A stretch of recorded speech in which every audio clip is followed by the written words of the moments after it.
আসসালামু আলাইকুম viewers, welcome back to my channel Tuya easy কিচেনে আপনাদের সবাইকে স্বাগতম।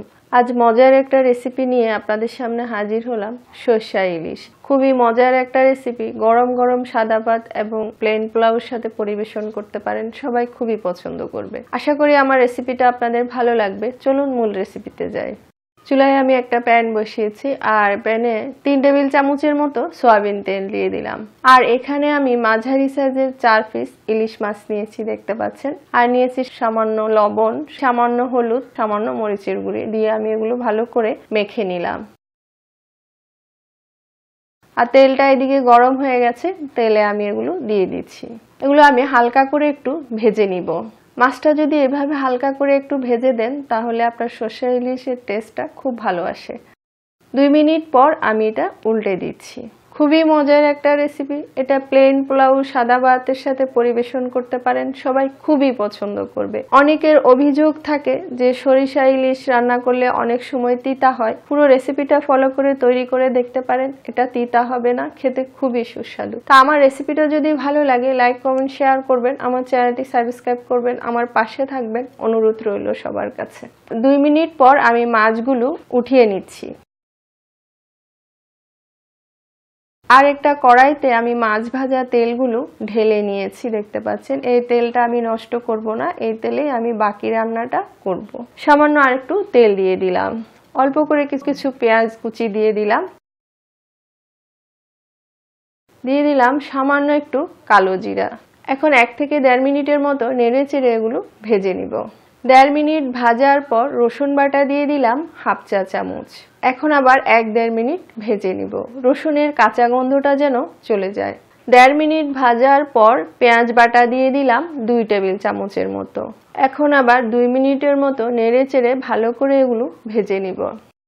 2 মিনিট ভাজার পর হলদির গুঁড়ি দিয়ে দিলাম হাফ চা চামচ, ধনিয়ার গুঁড়ি দিয়ে দিলাম হাফ চা চামচ, জিরার গুঁড়ি দিয়ে দিলাম 1/4 চা চামচ, মরিচের গুঁড়ি দিয়ে দিলাম হাফ চা চামচ, লবণ দিয়ে দিলাম হাফ চা চামচ। ঝাল যদি কেউ বেশি খান আর একটু বাড়িয়ে দিতে পারেন। সব মশলাগুলো নেড়ে চেড়ে মিক্স করে পানি দিয়ে দিলাম সামান্য। এখন মিডিয়াম আঁচে এগুলো আমি 3 থেকে 4 মিনিট ভালো করে কষাবো। ঢেকে দিলাম। ফিরে আসলাম 4 মিনিট পর। দেখতে পাচ্ছেন মশলাটা আমার কষে গেছে, সুন্দর একটা ফ্লেভার বেরিয়েছে এবং তেলটাও ছেড়ে দিয়েছে। এই পর্যায়ে আমি 2 টেবিল চামচ সরিষা বাটা দিয়ে দিচ্ছি। সরিষাটাকে আমি একদম মিহি করে পাটায় পিষে নিয়েছি আর সামান্য পানি দিয়ে দেখতে পাচ্ছেন গোলায় নিচ্ছি, যেন দলা বেঁধে না থাকে। এটাকে এভাবে গুলে তারপর দিতে হবে। আর সরিষা 2-3 কালারের পাওয়া যায়, আপনাদের পছন্দ মতো আপনারা যে কোনোটাই এখানে ইউজ করতে পারেন। বাটিটা ধুয়ে একটু পানি দিয়ে দিলাম। এখন সব একসাথে ভালো করে নেড়ে চেড়ে মিক্স করে দিচ্ছি। সামান্য আর একটু পানি দিয়ে দিলাম। এখন আমি আবার 3-4 মিনিট ভালো করে এগুলো কষাবো। ফিরে আসলাম 4 মিনিট পর। দেখতে পাচ্ছেন মশলাটা আমার ভালো করে কষে গেছে, তেল ছেড়ে দিয়েছে এবং সুন্দর একটা কালার এসছে। এ পর্যায়ে ভালো করে নেড়ে চেড়ে দিচ্ছি। এই মশলাটা যত ভালো করে কষাবেন ততই আপনার ইলিশের টেস্টটা ভালো আসবে। পানি দিয়ে দিলাম 2 কাপের মতো। এখন আমি পানিটা ফুটে ওঠার জন্য অপেক্ষা করব। ঢেকে দিলাম। দেখতে পাচ্ছেন ঝোলটা ফুটে উঠেছে। এই পর্যায়ে আমি এখন ভেজে রাখা মাছগুলো দিয়ে দিচ্ছি। মিডিয়াম আঁচে 7 থেকে 8 মিনিট এগুলো রান্না করব। ঢেকে দিলাম।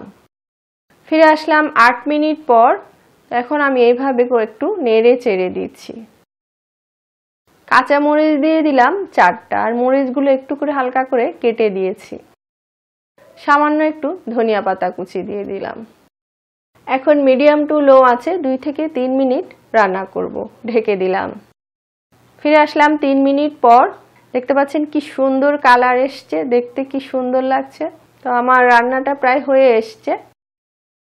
এখন আমি উপর দিয়ে একটু কাঁচা সরিষার তেল দিয়ে দিব, এতে সুন্দর একটা ফ্লেভার আসবে। আমার কাছে ভালো লাগে তাই দিলাম, আপনারা না চাইলে এটা বাদ দিতে পারেন। একেবারে লো আছে। এখন আমি 2 মিনিট চুলায় বসিয়ে রাখবো একটু, তারপর আপনাদেরকে পরিবেশন করে দেখাচ্ছি। দেখতে পাচ্ছেন দেখতে কি সুন্দর লাগছে, দেখতে যেমন সুন্দর খেতেও খুব মজা। পুরো রেসিপিটা ফলো করে একবার তৈরি করে দেখবেন, আশা করি ভালো লাগবে। আর এতক্ষণ আমার ভিডিওটা দেখার জন্য আপনাদের সবাইকে অনেক অনেক ধন্যবাদ। আবার অন্য কোনো রেসিপি নিয়ে আপনাদের সামনে হাজির হব। সবাই ভালো থাকবেন। আল্লাহ হাফেজ।